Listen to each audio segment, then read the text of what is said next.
in four-part, Part 1, Part 2, Part 3, and Part 4. Now look at Part 1. Part 1. You will hear a telephone conversation between an employee at a pet insurance company and a customer. You have 30 seconds to look at questions 1 to 6.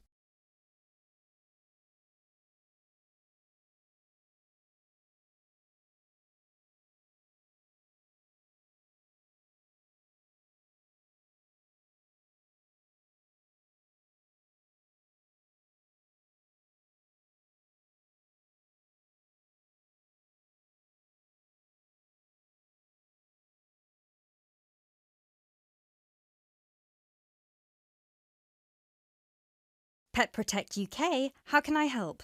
Oh, hello there. I'm calling to inquire about your pet insurance plans. Of course, just give me a second, please. Sure. So, have you checked our website already to see the options we offer? I've had a quick glance, and I think I'm interested in the basic plan. Great.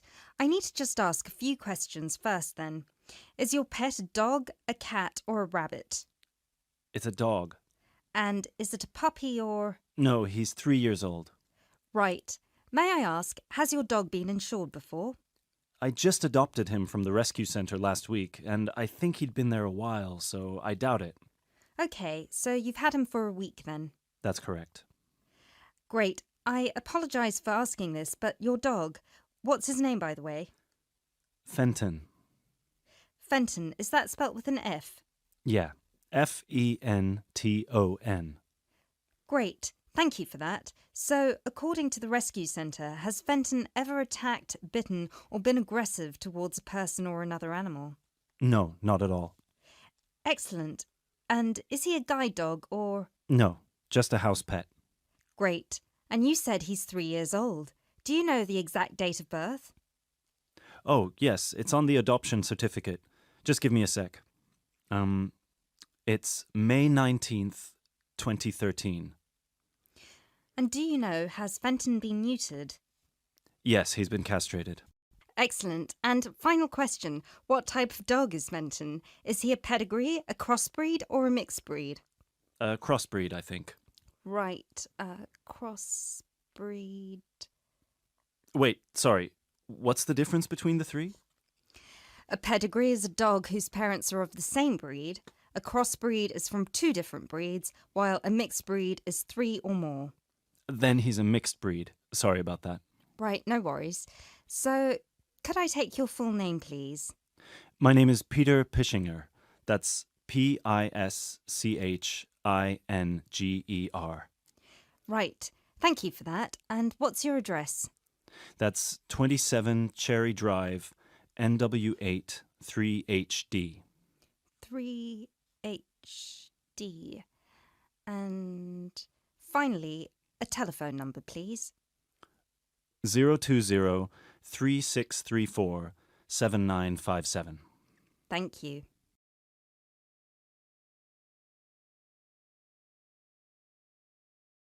You now have 30 seconds to look at questions 7 to 10.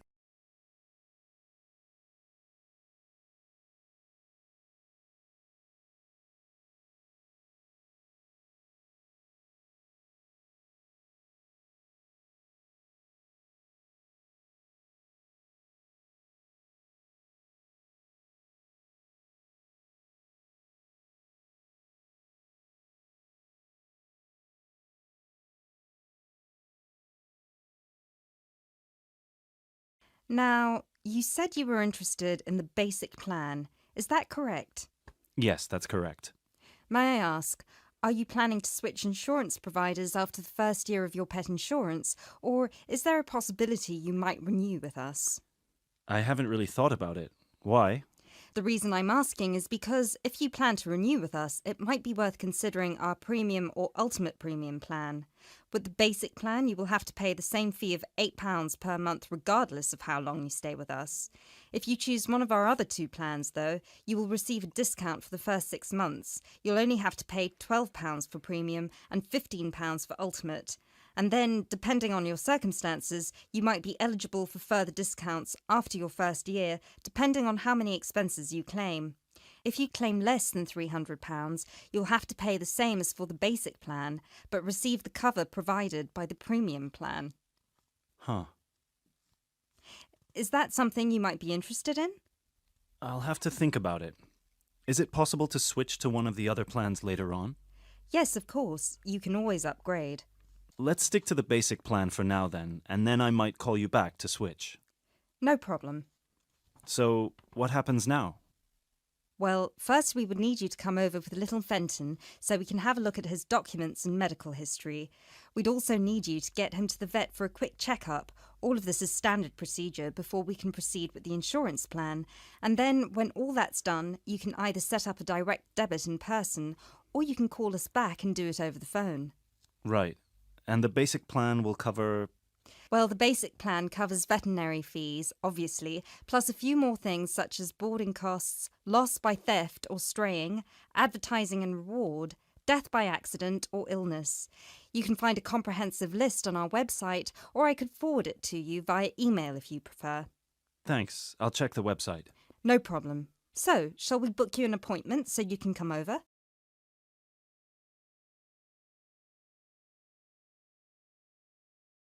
That is the end of part 1. You now have half a minute to check your answers.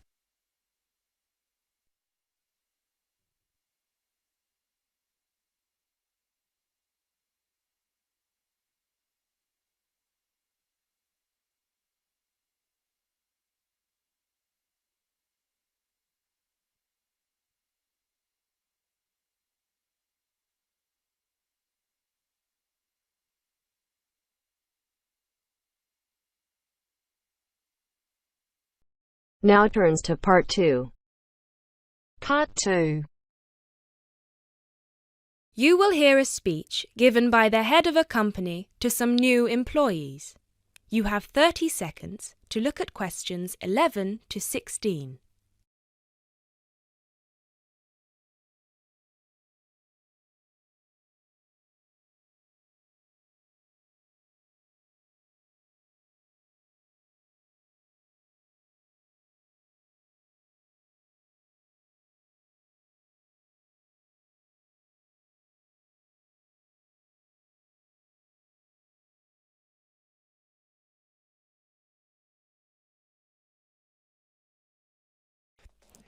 First of all, a warm welcome to Barker's Country Safaris. We're delighted to have you all on board for this season. I know you've all been told a bit about the company when you had your job interview, but I thought it would be worth telling you a bit more about ourselves. Barker's was set up 10 years ago by myself, John, and my then girlfriend and now wife, Nancy. We started it initially just as a hobby. We felt that there was a good opportunity to share our love of the countryside in this part of the world with the many visitors who come here. As you know, most people come for the beaches in the summer, but there is so much more to the region, and this is what we wanted to exploit. Nancy and I were born near here, and as teenagers we went climbing, kayaking, whitewater rafting, potholing, and just straightforward walking. This district is in our blood, and we love it. While we were still at university, we started taking small groups of visitors out into the national park in Nancy's brother's old Land Rover. We'd drive them around the back lanes and into the forest. We'd also organise rock climbing tours for friends of friends. Then, each year, without us having to advertise, people came back to us to ask for more excursions and trips. So, 5 years ago, we gave up our other jobs to focus full-time on Barker's Country Safaris. Now, 2 years after that, we set up the activity tour part of the business, and 1 year ago, we expanded into organising activities for school groups during term time. Obviously, this was a massive challenge with all the health and safety requirements, but it's proving a great success.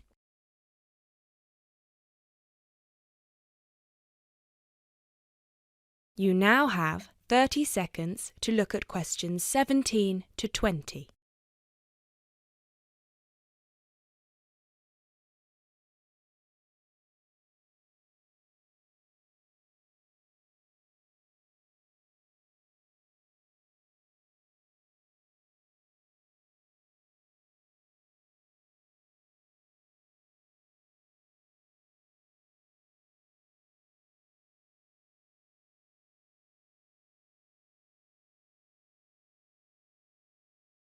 Anyway, we'll certainly not be dealing with school parties during the summer holidays. Our clients for the next 3 months are mostly family parties or groups of friends, and I'd like to talk a bit now about the tours we offer and what your responsibilities will be. Our most popular excursion is the Woodland Tour and Trail. Now, often this is sold out and we have all of our 10 jeeps in convoy with 8 people in each jeep. It's a lot of fun. These tours really offer a taster of what we can provide. So as both driver and guide, it is important that you do a good job here so they come back for the bigger tours. I will talk about the commission package later. As the summer days are so long, we have 3 tours each day, but you will not be expected to work on more than 2 of them. Morning tours start at 8 a.m. and go to midday. Afternoon tours are from 2 p.m. to 6 p.m. and then evening ones 7 p.m. to 11 p.m. All the tours follow the same route and you should have made yourselves familiar with all the key information. This was provided to you in the information pack you were sent when you accepted the job offer. This is important, so if you haven't had time yet, please do so now. Our second most popular tour is the Family Exclusive. Now, this tour is for the whole day and for only one group. Usually it is just one jeep, but sometimes there are 2 if the party is large. These tours go from 10 a.m. till 5 p.m. and include lunch at the Brown Bear in Lower Middleton. We have a number of different routes for these tours as we don't want our premium clients being made to feel that they are part of a large package deal. You will be told which route to take with your weekly schedule. Now, I'd like to move on to the specialty tour packages. These are the ones that we are keen to book people on once they've done the Woodland Tour and Trail trip.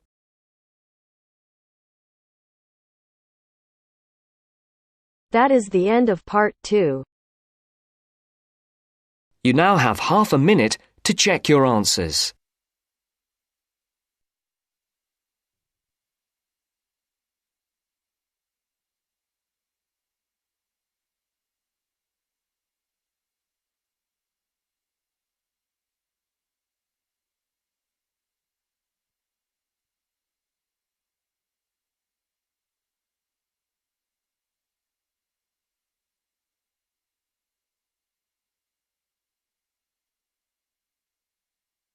Now turns to part 3. Part 3. You will hear a conversation between 3 students who are preparing a presentation. First, you have some time to look at questions 21 to 25.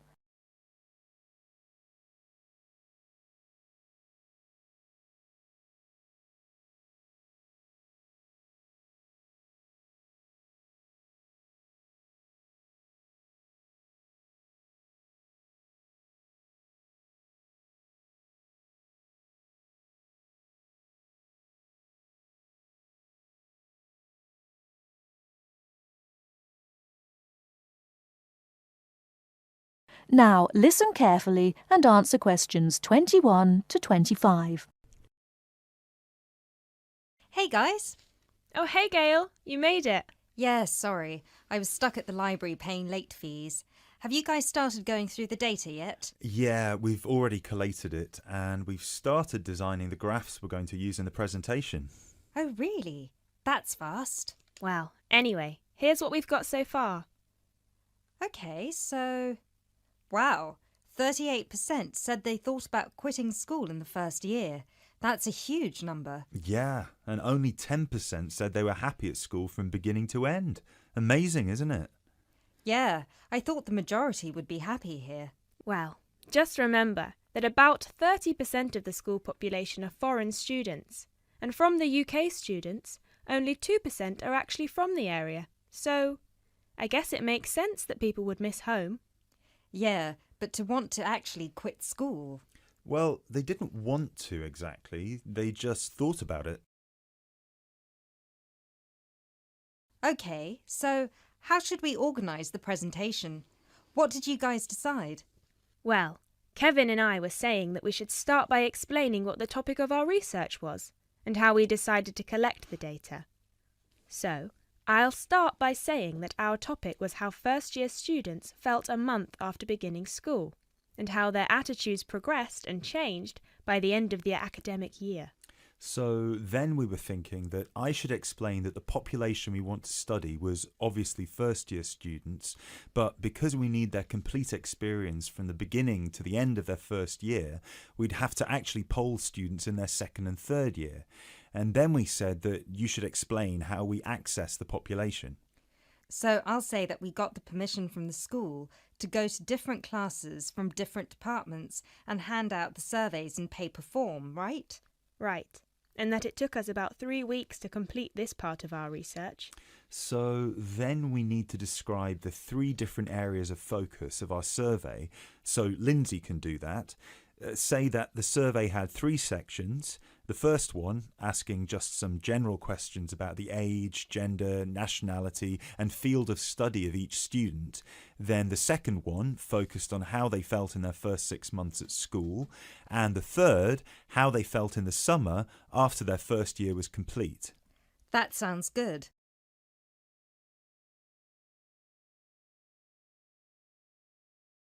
You now have 30 seconds to look at questions 26 to 30.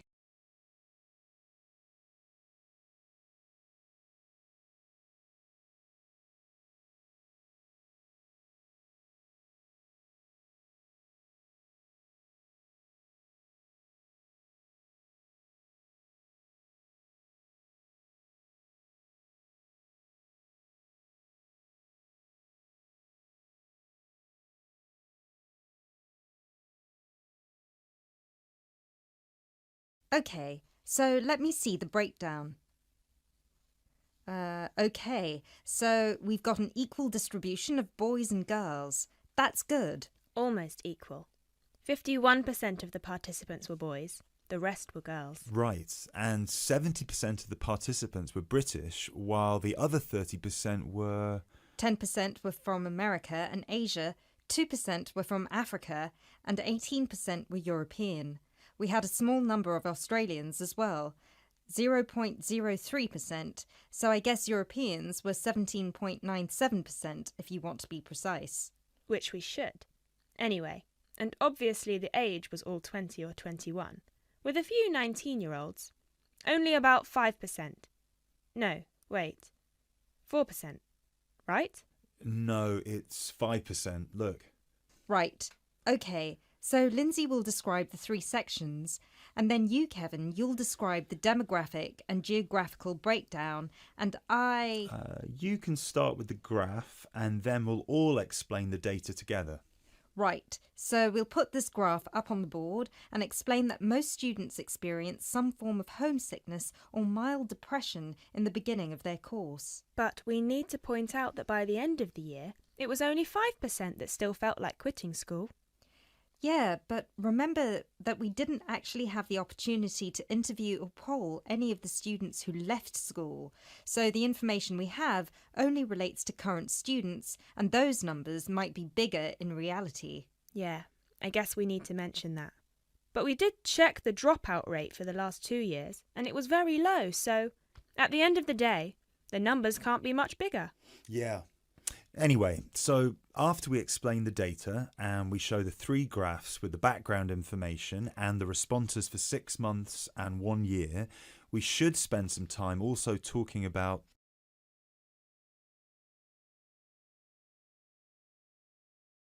That is the end of part 3.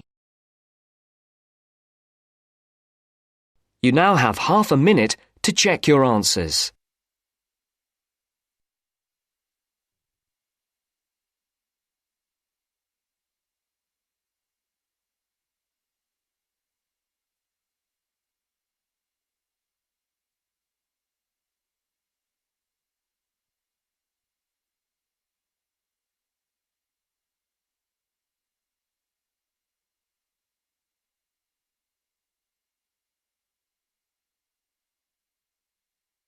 Now turns to part 4. Part 4. You will hear a biology lecture about turbellaria. First, you have some time to look at questions 31 to 40.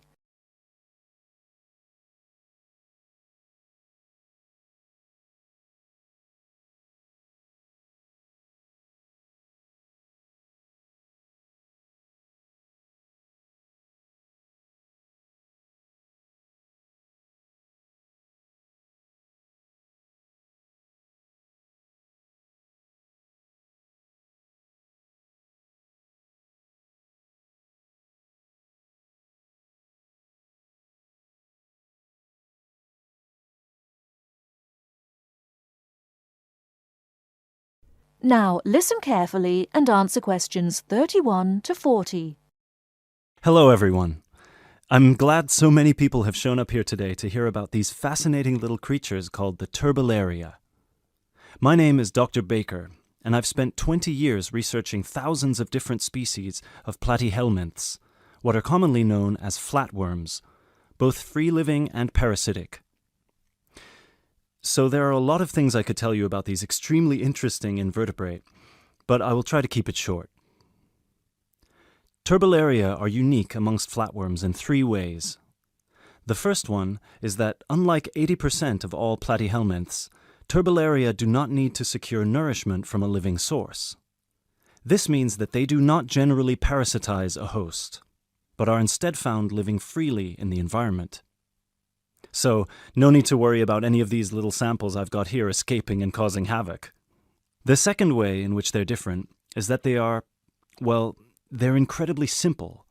And by simple, I don't mean in terms of structure, as their structure is indeed quite complex, and I'll get to that later. By simple, I mean that they're not the brightest bulbs in the box. Flatworms in general are not known for their cognitive abilities, especially when compared with other invertebrates such as cuttlefish or octopuses or even insects. But amongst flatworms, turbellaria are by far the most primitive of the bunch. Finally, and this is a direct result of the first thing I mentioned, turbellaria tend to have a much more complicated sensory system in their head region. This includes a set of eyes with receptors that can detect light, as well as chemical sensory organs that assist turbellaria in locating food. Obviously, as other flatworms receive nutrition directly from their host, they have no need for this. Despite these 3 differences, however, turbellaria are quite similar to other flatworms in all sorts of other ways. First of all, as their name suggests, they're incredibly flat, which allows them to hide under stones. They're symmetrical on both sides, and they don't have a body cavity. They also don't have any specialized respiratory, skeletal, and circulatory systems.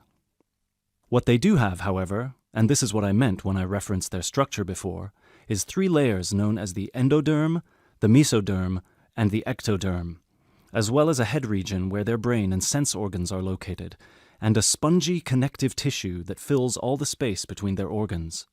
Finally, like most species of flatworms, they're hermaphrodites. This means that a single flatworm has a set of each gender. But don't take this to mean they reproduce alone.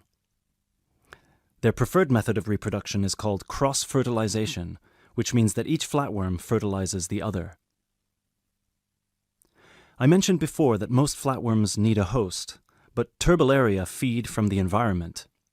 So what do they feed on? Most turbellaria can be found either in fresh or salt water, and they feed on small insects, microscopic matter, and crustaceans. They will pretty much eat anything they find.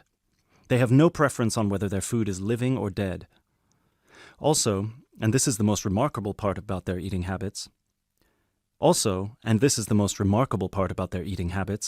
if they ever find themselves in a situation where food is scarce, they might also feed on themselves. That's right, they'll start eating their own body, starting with the least essential muscles and organs and working their way up. They will shrink in size until they're able to find food again, at which point they'll begin to regenerate everything they've lost. One final thing about food, and apologies in advance if I disgust you, turbellaria don't possess an anus, which means that their mouth, which is a muscular opening on the underside of their body, has to serve as one. Before I finish this presentation, one more thing you've probably heard before but weren't sure if it was a myth or not. I mentioned already that turbellaria can reproduce on their own, But there's a second method they can use, which is known as fission. Now, as a child, you were probably told that if you cut a worm in half, it will grow into 2 new worms. That's not entirely true, but flatworms are not worms exactly, and they do have the ability to regenerate by splitting into 2, perhaps even more smaller parts, at which point each part regrows the missing organs and becomes a brand new turbellarian. Now, this is extremely important for us, and this is how I'd like to close this presentation. Because their ability to regenerate endlessly makes them virtually immortal, and it might open pathways to regeneration in human cells or slowing the human aging process, which is why scientists like myself have been studying these unique creatures, hoping to get some answers. Thank you for listening, and please come along to see me and my samples if you have any further questions.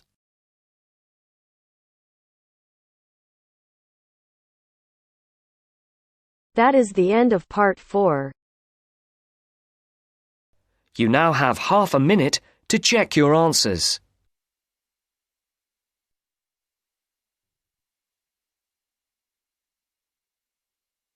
Okay.